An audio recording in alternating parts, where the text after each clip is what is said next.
El reposo que nosotros conocemos es un reposo que, si bien es placentero temporalmente para nuestro cuerpo, no puede ser comparado con el tipo de reposo del cual me está hablando la palabra de Dios aquí.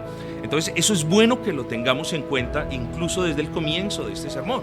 Entonces, de nuevo, sabemos que es un reposo, reposamos de una u otra manera, pero nuestra finitud y el hecho de que estamos aún a este lado de la eternidad nos impide que podamos dimensionar plenamente, escúchese bien, la magnitud, la hermosura, la perfección del reposo del que nos habla este pasaje. Entonces, por eso hablamos de una tensión en el reposo. Reposamos física y corporalmente, muy bien, dejemos eso de lado. Pero nosotros, al abrazar a Cristo por medio de la fe, de alguna manera entramos de verdad en ese reposo. Pero aún no podemos probar toda la magnitud de la dulzura de ese reposo. Y a eso es a lo que teológicamente se llama una tensión. La tensión entre el ya y el aún no. ¿Qué quiere decir eso? Más tarde lo vamos a ver. La tensión entre el ya, hemos entrado en el reposo, y la tensión entre el aún no disfrutamos de la plenitud de ese reposo. Es como cuando hablamos de la salvación. Nosotros somos salvos. Quienes hemos abrazado a Cristo somos salvos, ¿no es así? Muy bien. ¿Tenemos todas las bendiciones en Cristo? Ojo con la pregunta. Las tenemos garantizadas, pero no las hemos recibido todas. Esa es la tensión teológica que nosotros podemos ver aquí. Nosotros vamos tras el reposo que no se marchita, tras el reposo que nadie puede arruinar, tras el reposo que nadie puede interrumpir. Ese es el reposo al que los creyentes hemos entrado, pero que no disfrutamos a este lado de la eternidad en su plenitud. Ese reposo es el que anhelamos, ¿no es así? Hermanos, claro. Y porque anhelamos ese reposo, cada vez que la iglesia se reúne, debe recordar, no solamente debe mirar hacia atrás, y no solamente debe mirar la obra de Cristo en el Calvario, por supuesto que sí, sino que miramos hacia adelante, como hablaba con un hermano ayer, y anhelamos el regreso de Cristo, porque el regreso de Cristo significa el reposo pleno, ininterrumpido y total para nuestras almas. Ese es el reposo que debería invadir más nuestros corazones, hermanos. Si ya gozásemos de la plenitud del reposo, no habría lugar para estar enfocados en los tipos, pero porque aún no gozamos de la plenitud del reposo perfecto, es necesario por institución divina que nosotros nos congreguemos juntos como iglesia para anhelar ese reposo del que nos está hablando el autor inspirado, hermanos.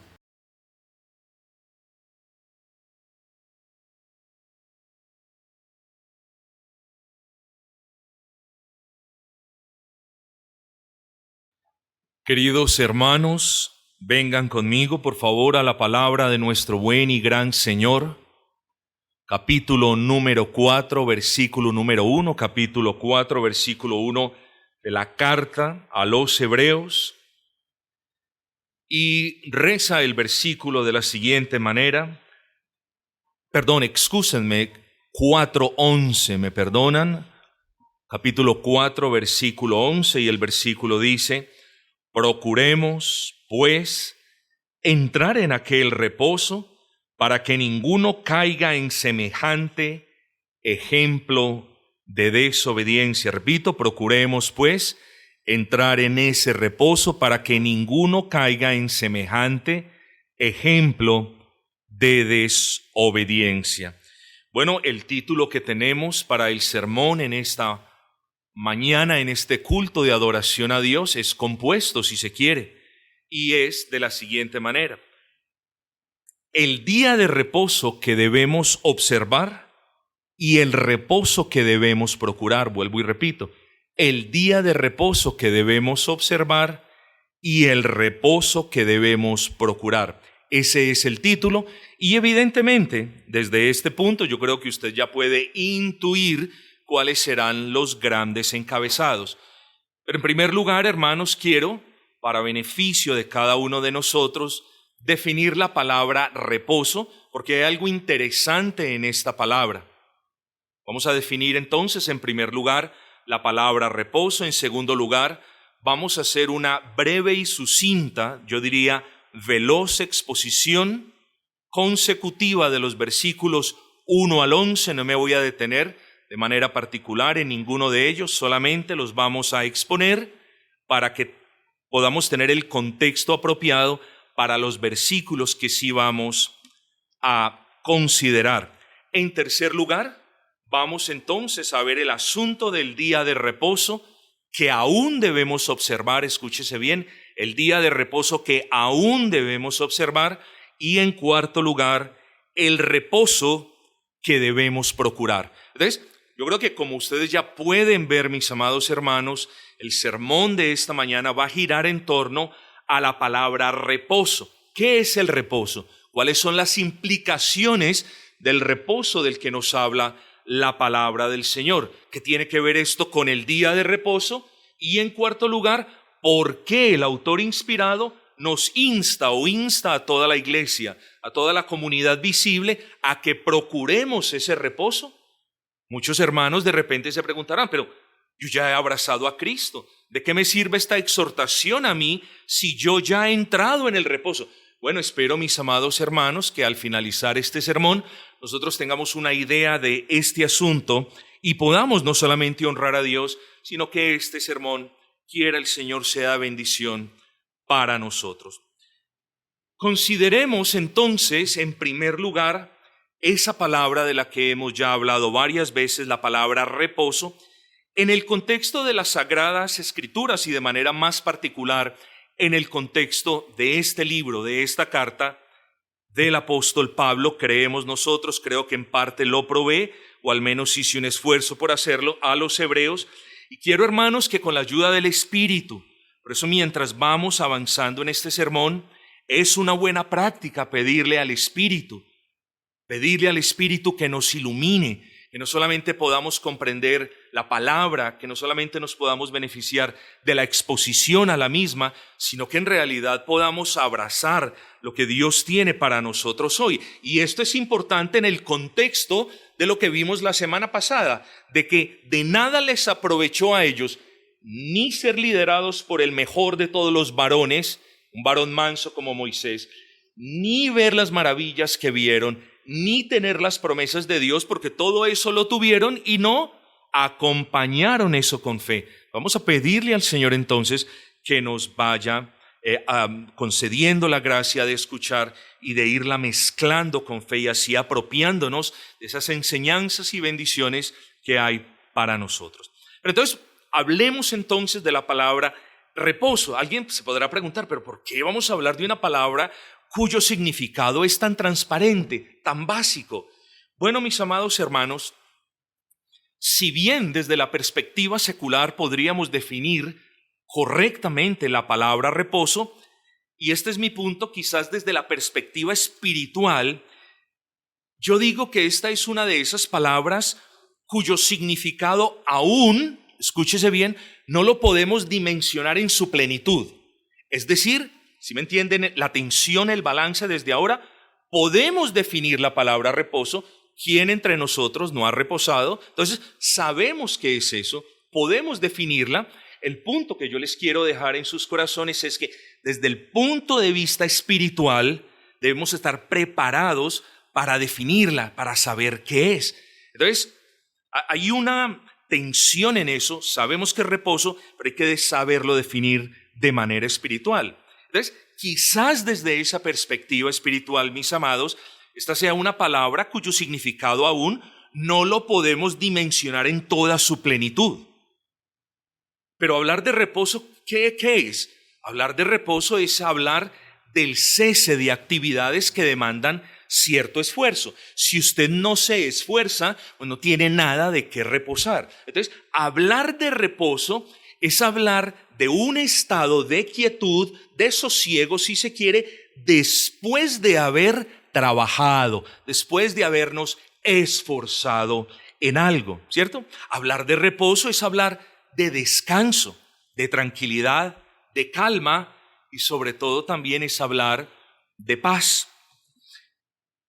Pero recuerden que acabo de decir que espiritualmente hablando, de repente no nos es muy fácil dimensionar plenamente el valor de esa palabra. La pregunta es, ¿por qué?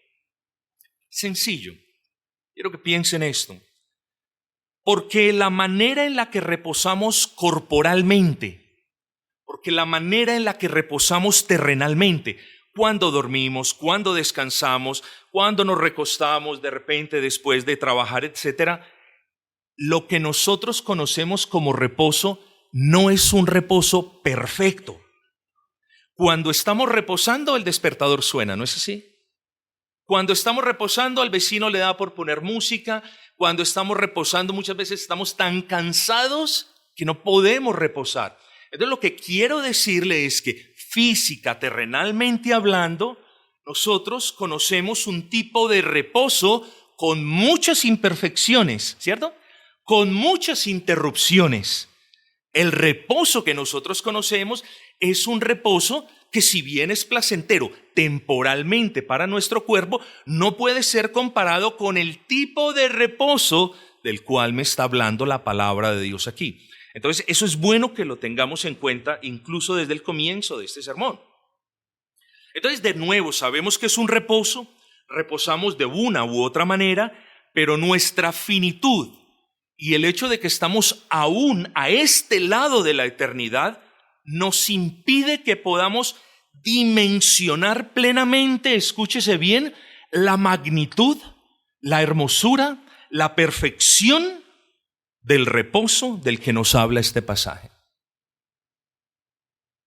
Entonces es claro, hermanos, repito ya por última vez, que este pasaje, que todas las veces que nos encontramos la palabra reposo, en este pasaje, si bien alguna mención de esa palabra hace referencia a Canaán como tipo o como sombra que prefigura el reposo eterno del cual vamos a hablar, hermanos, el reposo del que me habla este pasaje en esencia no es un reposo terrenal, sino que hablamos de un reposo perfecto, ininterrumpido.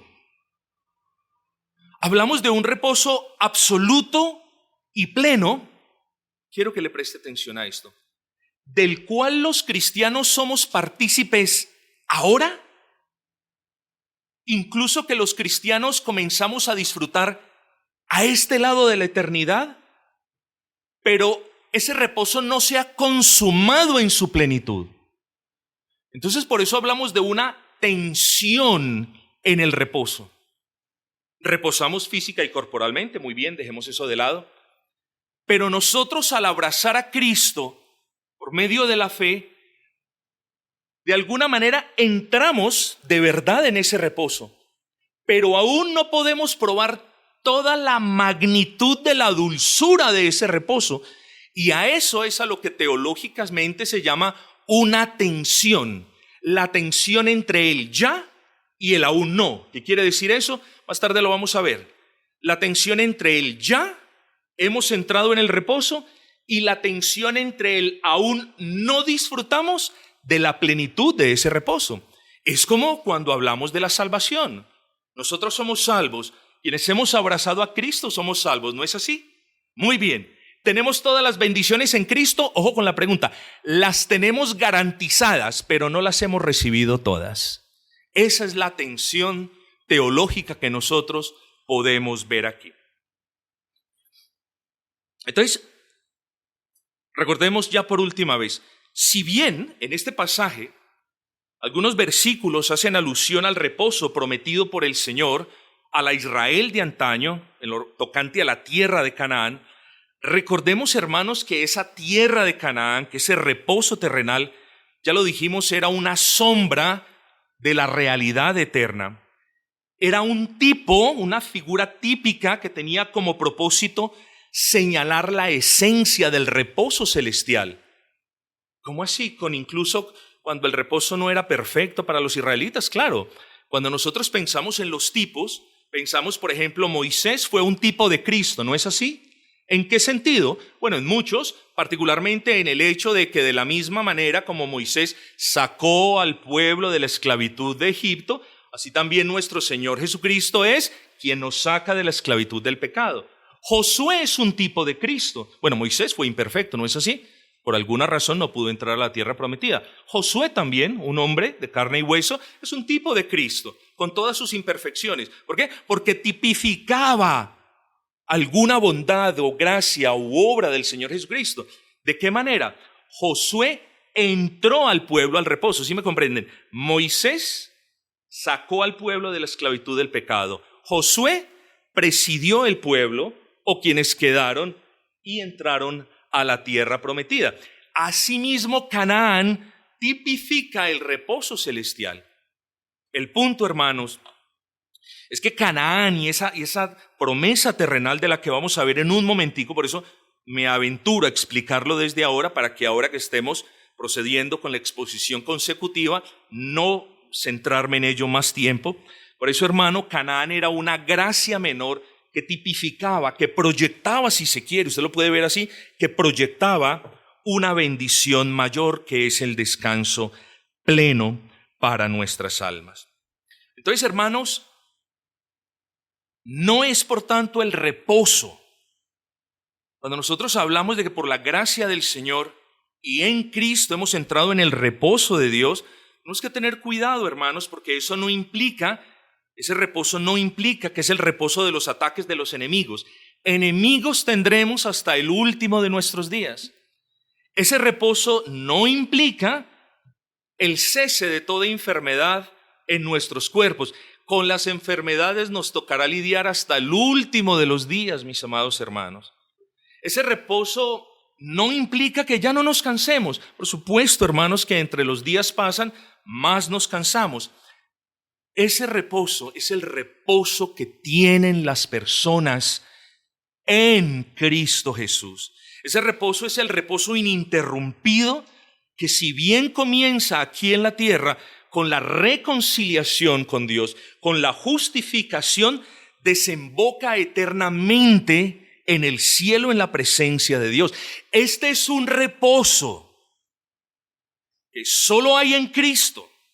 Las personas buscan reposar en el yoga, en una actividad, yéndose para un retiro, en esto y en aquello otro. En eso puede existir algún tipo de reposo para ellos, si lo creen, pero nosotros vamos en pos del reposo que es inmarcesible. Nosotros vamos tras el reposo que no se marchita, tras el reposo que nadie puede arruinar, tras el reposo que nadie puede interrumpir. Ese es el reposo al que los creyentes hemos entrado, pero que no disfrutamos a este lado de la eternidad en su plenitud. Ese reposo es el que anhelamos, ¿no es así? Hermanos, claro. Y porque anhelamos ese reposo, cada vez que la iglesia se reúne, debe recordar, no solamente debe mirar hacia atrás, y no solamente debe mirar la obra de Cristo en el Calvario, por supuesto que sí, sino que miramos hacia adelante, como hablaba con un hermano ayer, y anhelamos el regreso de Cristo. Porque el regreso de Cristo significa el reposo pleno, ininterrumpido y total para nuestras almas. Ese es el reposo que debería invadir más nuestros corazones, hermanos. Porque nosotros, y no es que esté mal buscar un tiempo de descanso, pero nosotros le damos quizás en ocasiones prioridad mayor al descanso de la siesta o al descanso de dormir un poco, más que a cerciorarnos si en realidad pertenecemos a aquellos que hemos entrado a ese reposo. Así que esa palabra reposo no la podemos trivializar diciendo, bueno, sí, yo reposé, o sí, yo ya entré en el reposo. El punto del apóstol en este pasaje es un mensaje para la iglesia visible, para los que hemos abrazado a Cristo y hemos entrado en ese reposo, pero también para los que no han entrado. Hoy es día, hermanos, de meditar en esa palabra reposo, y habiendo ya explicado, al menos de manera básica y somera, esta palabra en este contexto, y habiendo dado el significado apropiado para esta palabra, pues hermanos, vamos a exponer rápidamente algunos versículos para que entonces esto nos lleve o prepare el terreno para los dos encabezados últimos. Vamos con el versículo número 1, hermanos, para dejar todo claro en este capítulo, versículo número 1. Temamos, pues, no sea que permaneciendo aún la promesa de entrar en su reposo, alguno de vosotros parezca no haberla alcanzado. Bueno, aquí encontramos a todas luces una advertencia y una promesa. La advertencia es, oigan, hay que temer al Señor. Cuando leemos la palabra debemos temer al Señor. Cuando escuchamos la palabra debemos temer al Señor. No sea que aún contando con la bendición de que el Evangelio se siga predicando, hombre, algunos de los que faltan por entrar, digámoslo así, no entren, pensarían. Tenemos que aprovechar, hermanos, la lectura de la palabra, la predicación, pero aquí hay una promesa, hermano, y es la entrada al reposo que ya acabamos de describir. Algunos de vosotros parezcan no haberlo alcanzado. ¿A quiénes hace referencia aquí el autor inspirado? Bueno, a aquellas personas que fielmente se congregaban con la iglesia, que adoraban al Señor con la iglesia, que simpatizaban con la iglesia, que les gustaban las doctrinas de la iglesia, pero que nunca abrazaron al Cristo de la iglesia, hermanos. ¿Por qué no les aprovecharon todos esos años en los que se congregaron? Porque no acompañaron todo lo que escucharon con la fe salvadora. Versículo número 2, porque también a nosotros se nos ha anunciado la buena nueva como a ellos, repito, pero no les aprovechó el oír la palabra por no ir acompañada de fe. Aquí vemos, hermanos, la necesidad de la fe en la salvación. Lo decíamos la semana pasada.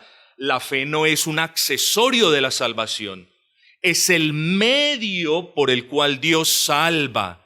La fe no puede ser vista como una obra. No, yo soy salvo por la fe, teniendo o describiendo la fe como una obra.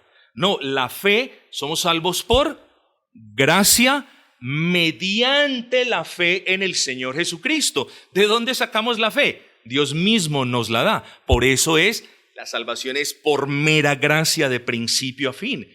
Nosotros, hermanos, abrazamos a Cristo porque es la única cosa que podemos y queremos hacer después de que hemos sido regenerados y después de que el Señor nos ha dado la fe. Entonces, mis amados,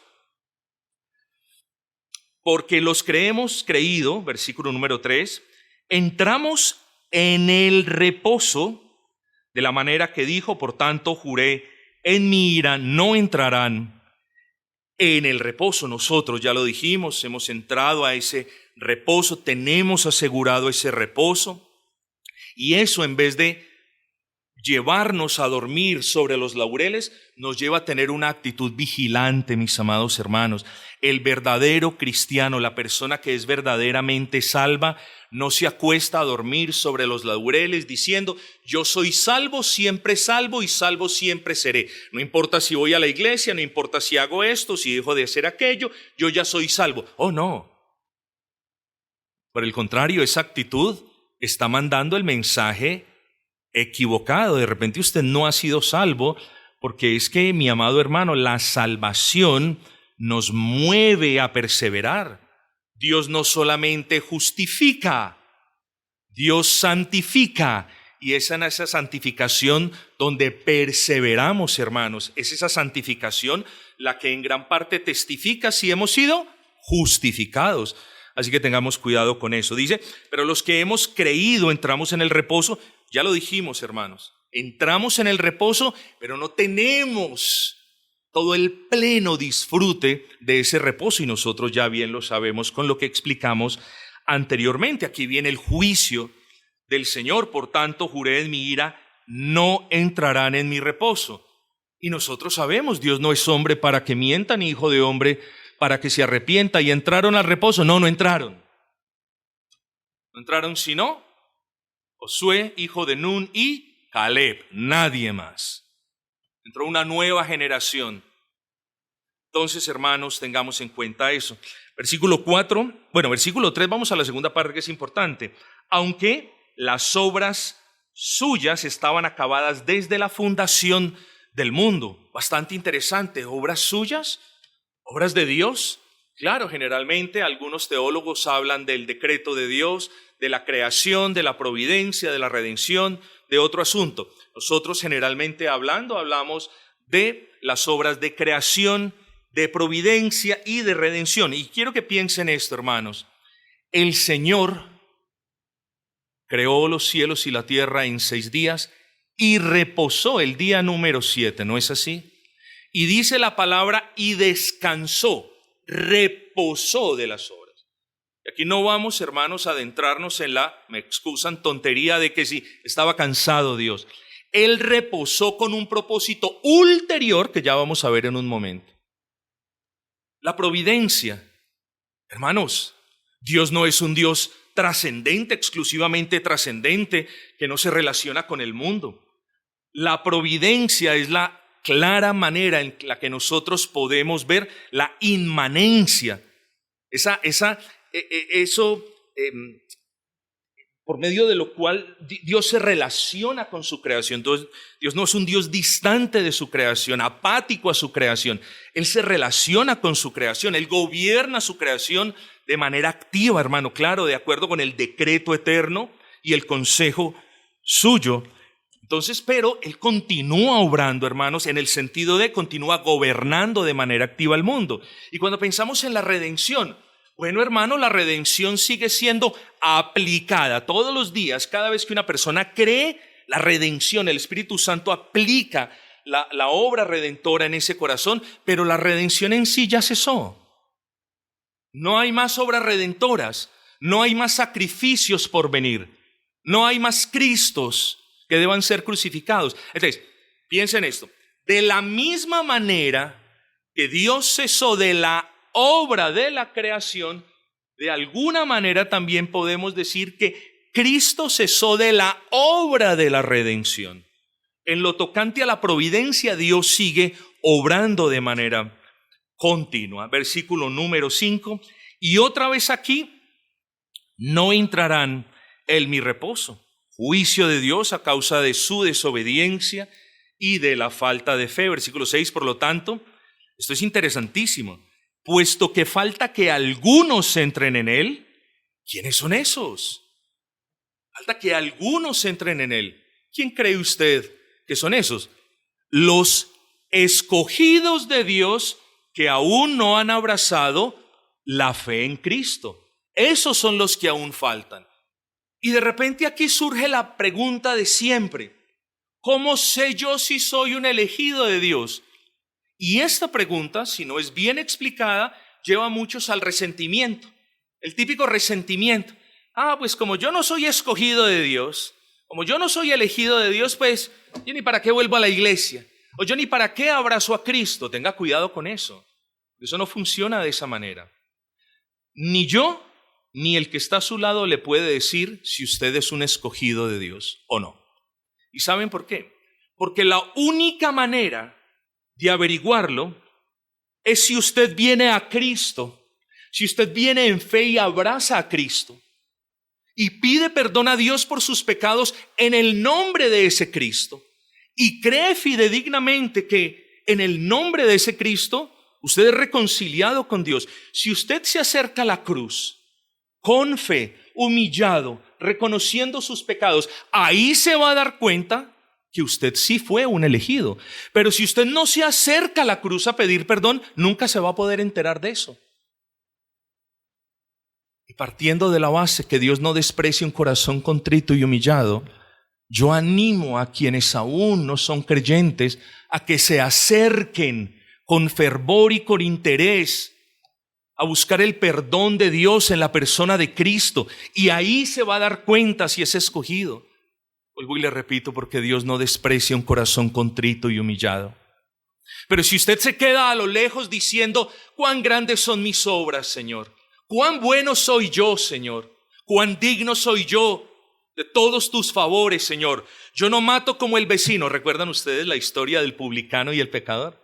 Yo no mato como el vecino. Yo no robo como este. Yo no soy una prostituta como la hija de la señora de la esquina. Cuando comenzamos a formar esa autojusticia en nosotros, nunca vas a saber si fuiste o no, porque esa autojusticia te aleja de Dios. Esa autojusticia significa de que tú no necesitas ser reconciliado, de que tú eres muy bueno, incluso para Dios. Entonces, tenga cuidado con eso. Faltan aún que algunos escogidos entren. Versículo número 7. Otra vez determina un día hoy. ¿Qué significa eso de otra vez determina un día? Bueno, claro, mis amados hermanos, Dios es un Dios de misericordia. Y lo que Él nos repite, y ya nos lo ha repetido varias veces, es el día de misericordia es hoy, no es mañana. Nosotros no somos los dueños ni los señores del tiempo. Y de la misma manera que estas palabras fueron totalmente válidas para los hermanos en la iglesia de Jerusalén en aquel entonces, también son válidas para los hermanos en esta congregación. El día de salvación es hoy. El día para cerciorarnos de que somos salvos es hoy. El día para dar gracias por lo que Cristo hizo es hoy. Es hoy, hermano, porque lo que ayer pasó quedó atrás y lo que viene mañana no lo conocemos. Así que el día para vivir de manera santa es hoy. El día para agradar al Señor es hoy. No deje para mañana lo que en el nombre de Cristo puede hacer ahora, mi hermano. No le dé larga a un asunto que tiene su alma encadenada a la condenación. Mire el reposo, comprenda el reposo, anhele el reposo y pídale al único Dios que le puede conceder ese reposo. Ese reposo que usted no ha podido conseguir en los vicios de pronto. Ese reposo que usted no ha podido conseguir en el alcohol, ese reposo que jamás va a poder conseguir en los grupitos de ayuda mutua, ese reposo que no se consigue en nada ni en nadie sino en Cristo, ese reposo que solamente lo tienen los que se declaran inmerecedores de todo favor, ese reposo que solo terminan teniendo los que se acercan al Señor diciendo: Señor, trae reposo a mi corazón. Reconcíliame contigo, porque la reconciliación con Dios es la esencia del reposo. Ustedes no han escuchado, a manera de paréntesis, todos lo hemos escuchado. Se muere el mismo diablo y cuando vamos a su funeral, era el mejor hombre. Se muere, y lo digo con sumo respeto, una persona muy enferma, y la familia haya consolación en la mentira, pero siquiera porque está descansando, está reposando. Sano o enfermo, blanco o negro, rico o pobre, solo reposa el que haya abrazado a Cristo y nadie más. Versículo número 8, esto es interesante. A manera de introducción al versículo 8, ya vimos que el Señor Jesucristo es superior a los profetas. Hemos dicho que el Señor Jesucristo es superior a Moisés. Hemos dicho que el Señor Jesucristo es superior a los ángeles. Y aquí vemos que el Señor Jesucristo es superior a Josué. Porque si Josué les hubiera dado el reposo, no hablaría después de otro día. Si Josué de verdad, y aquí es donde deducimos que la entrada a Canaán era una entrada típica. Si Josué les hubiera dado el reposo que necesitaban sus almas, pues no hubiese necesidad de haber dicho luego otro día. Pero Josué no se los dio.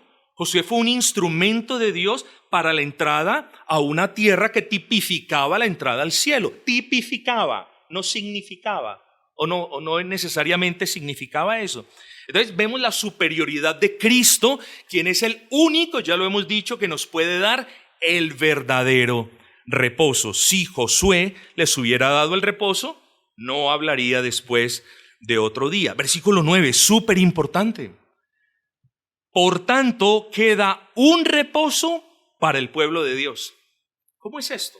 ¿Cómo que queda un reposo? Bueno, ya lo expliqué. Nosotros los creyentes vivimos en la realidad del ya entramos al reposo, pero vivimos con la esperanza de que la consumación de ese reposo está aún por venir, ¿no es así? Claro. Entonces, esa es la tensión de la que le hablé al comienzo de este sermón entre el ya y el aún no. Ya somos partícipes del reposo, pero aún no lo disfrutamos en su plenitud. Ya somos salvos, pero aún la salvación no se ha consumado. Ya hemos sido justificados, perdonados, reconciliados, santificados puntualmente, estamos siendo santificados progresivamente, pero ¿qué falta? Falta que seamos glorificados. Entonces, esta es la tensión de la que nosotros hacemos referencia en el versículo 9. Por tanto, queda un reposo. ¿Cómo así? Bueno, ya lo vamos a explicar, téngame paciencia. Versículo 10, porque, esto es importante, el que ha entrado en su reposo, también ha reposado de sus obras como Dios de las suyas. ¿Quién ha entrado en su reposo? Por aquí hay que tener cuidado, hermanos, y se los advierto, porque buenos comentaristas dicen, bueno, nosotros, ojo con este versículo, nosotros somos los que, ya lo van a entender por qué, nosotros somos los que hemos entrado en el reposo de Dios, y ya les dije, estamos en una tensión, ¿cierto? Tengan eso en cuenta. Pero cuando vienen al versículo 10, y esa es una de las complicaciones al estudiar esta carta, por eso esta carta es compleja, además de densa. Dice, porque el que ha entrado en su reposo, también ha reposado de sus obras como Dios de las suyas. Dios está reposando, o el reposo de Dios es perfecto. Nuestro reposo, ya vimos, no es perfecto. Entonces, lo primero que yo le quiero decir, hermano, es que no es posible que este versículo, el versículo 10, hable de nosotros. Es como si dijera, porque nosotros hemos entrado en el reposo de Dios y hemos reposado de nuestras obras. ¿Eso es cierto? Técnicamente no es del todo correcto, porque nosotros no hemos reposado de las obligaciones que tenemos que hacer. Para comenzar, Dios nos ordena a hacer buenas obras para la gloria de Dios. Así que nosotros no reposamos de las obras, incluso cuando somos salvos. Si alguien dice, reposamos en el sentido de que no hacemos obras para ser salvos, yo diría, bueno, eso está bien, yo le entiendo lo que usted quiere decir, pero este versículo no hace referencia a ninguno de los creyentes, sino al Señor Jesucristo. Ok, dice, porque el que ha entrado en su reposo, hablamos de que la obra de redención ya fue culminada, el Señor está reposando, ¿cierto? Dios reposó en el séptimo día, en el último día de la semana de la creación, y Cristo reposó ¿en qué día? En el primer día de la semana de la redención. Y hermanos, no me quiero adentrar mucho, pero ese es uno de los grandes argumentos para el cambio de día, de sábado a domingo. El hecho de que el Señor reposó de las obras de la creación el séptimo día, pero Cristo de la obra de redención el primero. Luego, hermano, pues eso es un asunto que no vamos a tocar con detenimiento. Lo que yo les quiero decir aquí, hermanos, es que esa partícula, ese pronombre, porque el que ha entrado en su reposo, estamos hablando del Señor Jesucristo y no de nosotros. ¿Por qué? Ya se lo expliqué, porque nosotros no tenemos un reposo perfecto a este lado de la eternidad. Lo tenemos garantizado. Pero el reposo se ve interrumpido por el diablo, por el mundo e incluso por el pecado remanente que aún nosotros tenemos en el corazón. ¿Por qué esta partícula y esta explicación del versículo 10 es tan importante? Bueno, porque los amigos que intentan argumentar que el domingo, que el día del Señor no es un día de observancia para el cristiano, vienen al versículo 10 y dicen, nosotros ya hemos entrado al reposo, no tenemos que hacer ningún tipo de obras. Y eso no es del todo cierto. ¿Por qué? Recuerden la tensión. ¿Ya entramos en el reposo? Sí, hasta ese punto está bien, pero aún no disfrutamos del reposo eterno. El día, ojo con esto, que disfrutemos del reposo eterno, no necesitamos más días del Señor para tipificar el reposo. ¿Sí me comprendieron? Entre tanto, no disfrutemos del reposo eterno, el Señor ha establecido ese día para que estemos anhelándolo, como bien miraremos a continuación. Y eso nos trae precisamente al tercer encabezado, mis amados hermanos, el día de reposo que debemos observar. ese es nuestro tercer encabezado.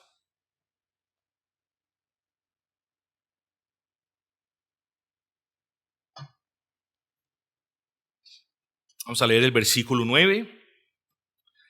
Por tanto, queda un reposo para el pueblo de Dios. Este punto lo desarrollaré a manera de respuesta a una mentira, un argumento mentiroso. Un argumento mentiroso que se ha esparcido y peor aún que se ha normalizado en el cristianismo reformado. Muchos de quienes persistentemente se oponen a la santa observancia del domingo como día del Señor hablan más o menos de la siguiente manera. Préstele atención.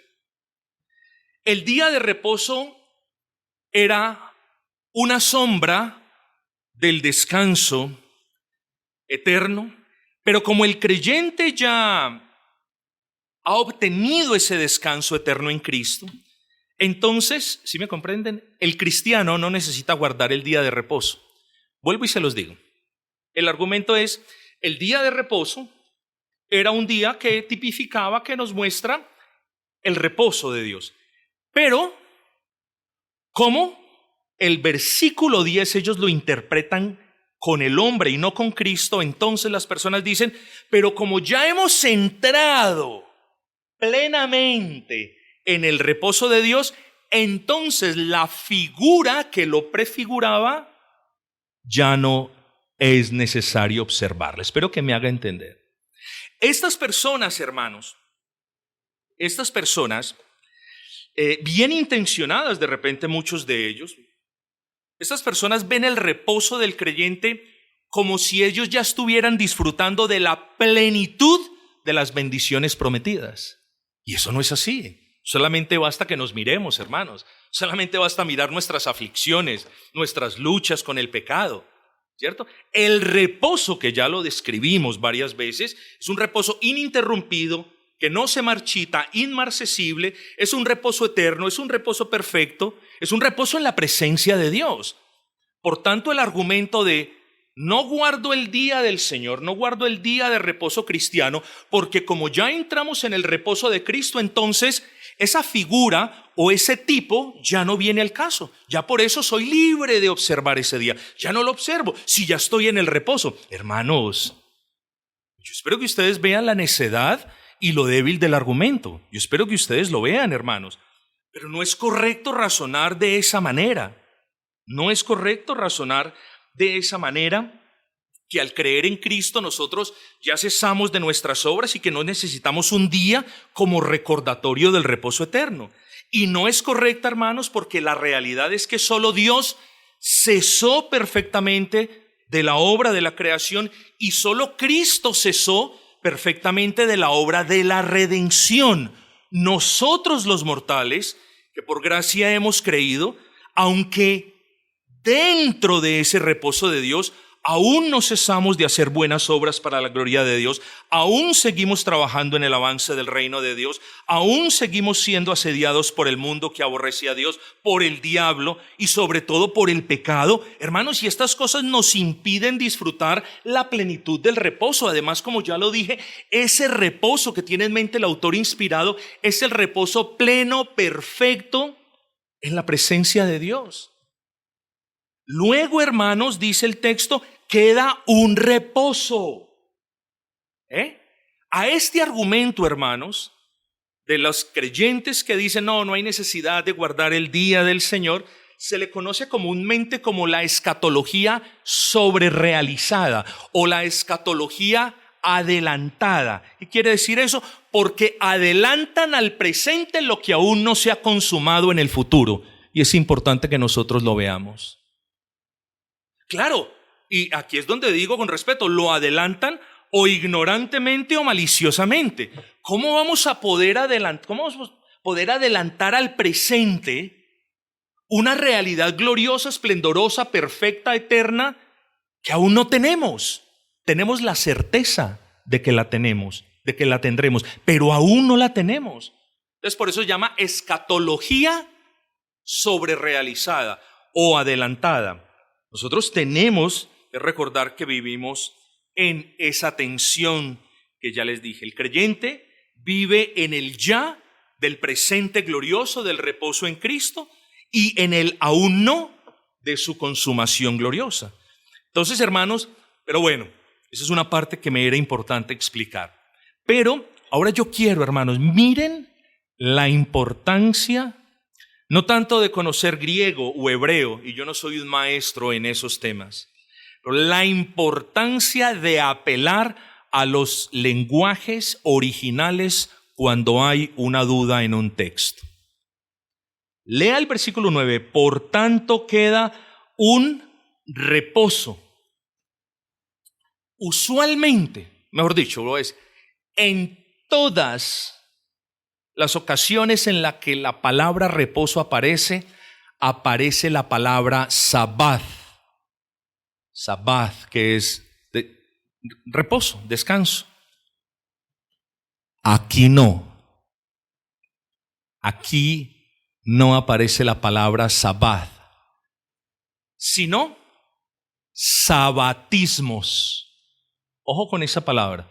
Yo usualmente, y ustedes saben, hermanos, no los estoy complicando con el griego, con esto, con lo otro, pero aquí hay que apelar al idioma original para entender el punto, hermanos. Aquí no nos podemos permitir ignorar cuestiones de las que depende nuestra obediencia, hermanos. Y recuerden la advertencia de la palabra, no sea que no tengamos lo que deseamos por nuestra persistente desobediencia. Aquí es donde tenemos que tener cuidado. Entonces la palabra es sabatismos y hay grandes implicaciones para las congregaciones del Señor. Si la palabra aquí simplemente fuera sabbat, haríamos referencia al día que entremos al reposo de Dios. No habría problema. Pero la palabra es sabatismos. Y usted se preguntará, ¿qué significará esa palabra sabatismos? ¿Saben qué significa? Quiero mirarlos a todos y lo digo y desafiarlo con respeto. Sabatismos significa la observancia del día de reposo. Sabbat, el día de reposo. El sabbat cristiano es el domingo, hoy. Sabatismo significa la observancia del día de reposo. ¿Sabe qué significa eso? Si usted es cristiano, aunque usted tenga ya asegurado el reposo en Cristo por medio de la fe, versículo 9, aún le queda un reposo al pueblo de Dios. Es decir, aún el pueblo de Dios debe observar el domingo como un tipo del reposo celestial. Esto no es el pastor César vino de tierras lejanas inventándose un rito. Esto no es la fe reformada, se inventa cosas legalistas. Esto es la Biblia, hermanos. Aún le queda al pueblo de Dios la observancia diligente del día del Señor como sombra y figura o tipo del reposo celestial que anhelamos, hermano. Tiempo faltaría para hablarles de las marcas pactuales en el Antiguo Testamento y de cómo la observancia del día del Señor en el Nuevo Testamento es una marca inequívoca de la gracia de Dios en el corazón de la persona. Usted ha escuchado palabra. Si usted no lo entiende, acérquese, yo se lo explico con toda humildad. Y si usted no cree, desmiéntalo, o al menos inténtelo. Pero yo aquí le estoy diciendo lo que significa la palabra y a la luz de esta enseñanza lo que significa el versículo. Así que esto en efecto es maravilloso porque la palabra misma nos lo aclara y despeja toda duda. En esta palabra el autor inspirado nos enseña que el pueblo de Dios del nuevo pacto, es decir, la iglesia neotestamentaria, es llamada a observar aún el día de reposo. Por supuesto, hermanos, no de la misma manera en la que lo observaban los judíos, porque ese aspecto ceremonial fue despojado con Cristo. Nosotros observamos el día del Señor con gozo, con regocijo, esperanzados, expectantes, en paz, porque, hermanos, celebrar el día del Señor en ese contexto es intentar animarnos los unos a los otros en que podamos mirar lo que se nos aguarda en el cielo.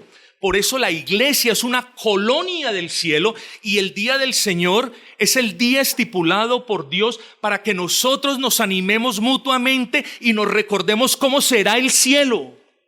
Es día de reposo no por lo que hacemos, hermanos, sino porque Dios lo estableció como punto pactual, hermano, como centro escatológico, para que nosotros estemos alentándonos, estemos animándonos de que un día Cristo regresará. Y eso implica en la entrada perfecta, completa y total al reposo de Dios. ¿Cómo es que usted no viene a la iglesia el día domingo? Peor aún, ¿cómo es que usted no se queda con nosotros celebrando el domingo? Es un día de celebración, es un día de gozo, es un día de servicio, pero sobre todo es parte de la ley moral de Dios, mi hermano. Cuarto mandamiento: no busque destruir la unidad de la ley sacándolo de su contexto. Es parte de la ley del Señor y aquí lo vemos claro, mis amados hermanos.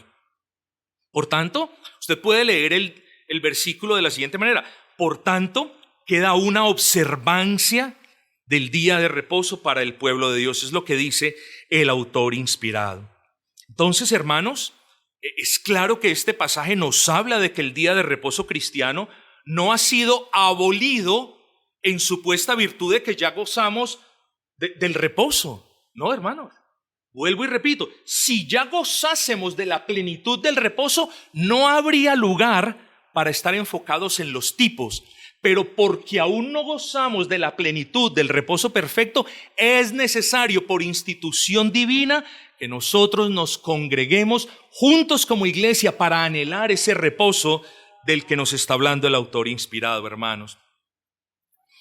Pero otro asunto, hermanos, aún observamos ese reposo cristiano del día domingo, llamado Día del Señor, como recordatorio de 4 asuntos.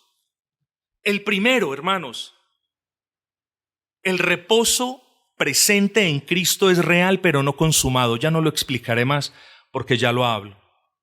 El reposo en Cristo es real, pero no está consumado, mis amados hermanos.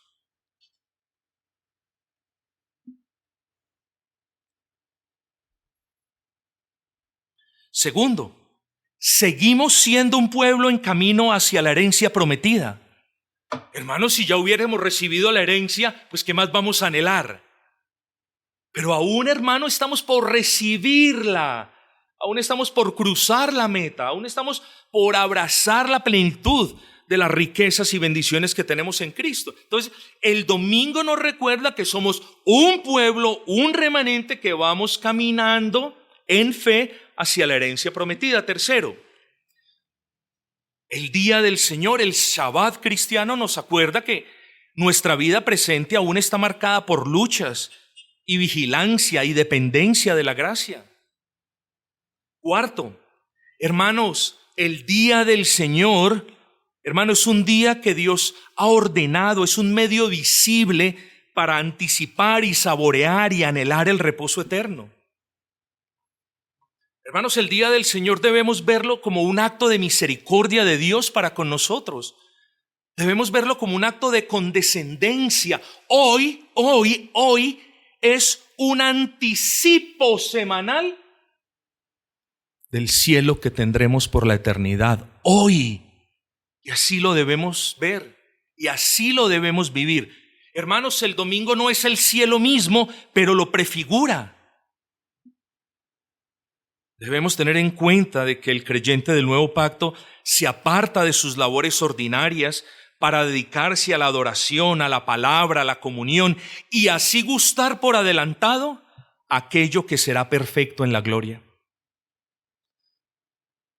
John Owen dijo las siguientes palabras, préstele atención a esto.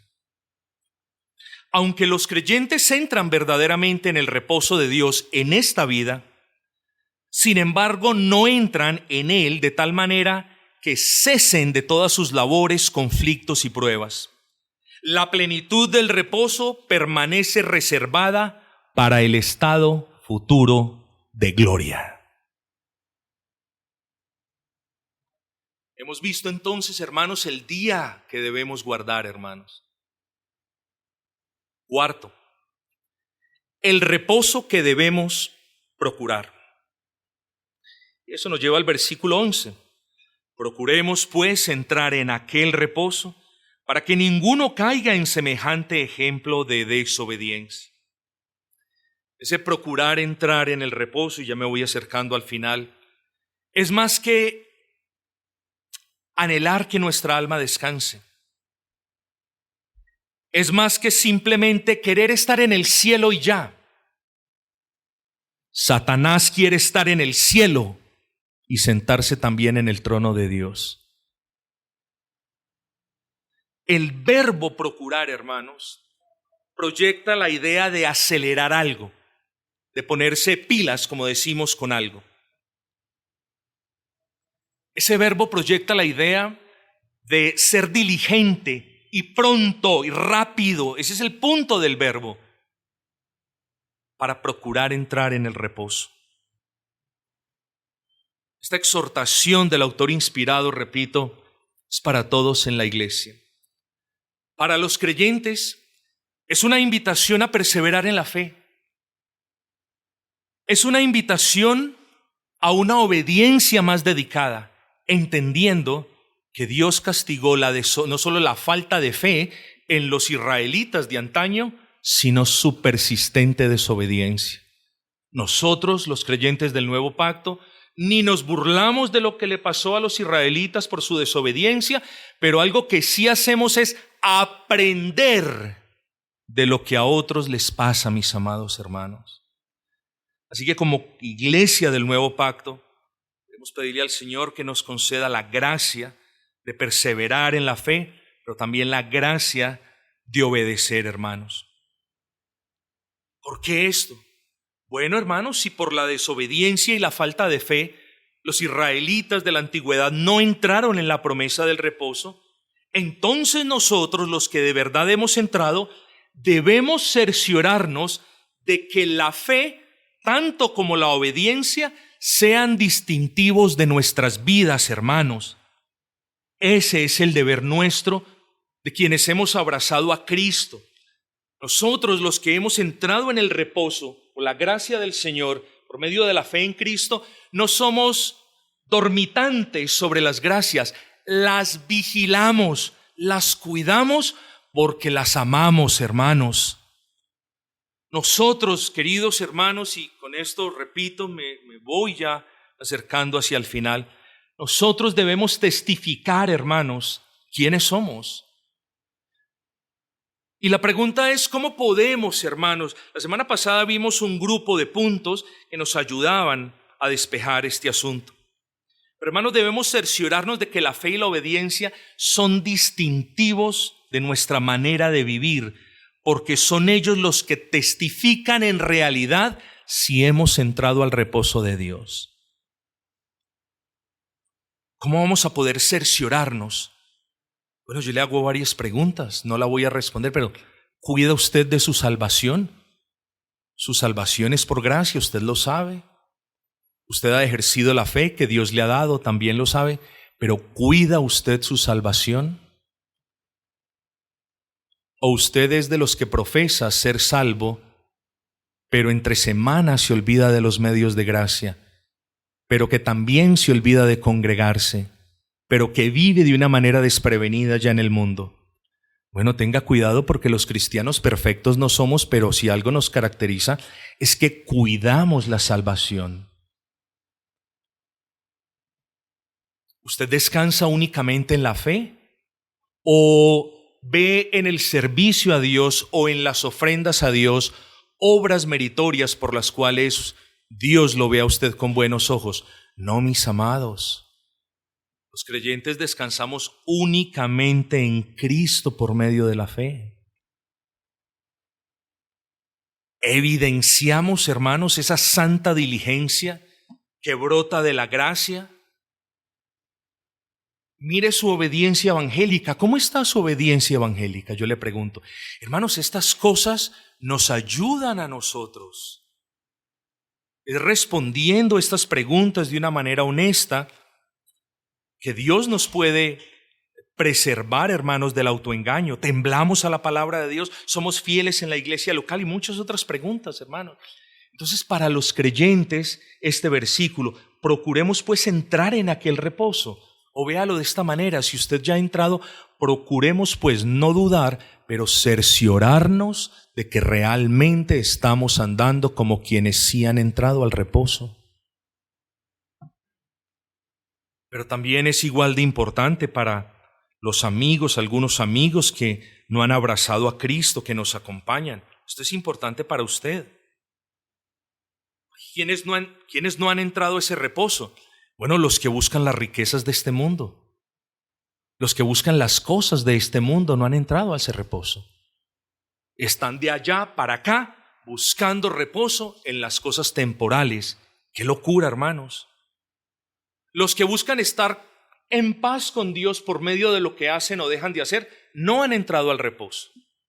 Los que buscan el descanso en las religiones, en los ritos, en las penitencias o en las ofrendas, no han entrado al reposo. Los que permanecen con una raíz de incredulidad en el corazón, es decir, los que pese a estar escuchando el Evangelio, no lo han abrazado con fe, no han entrado al reposo.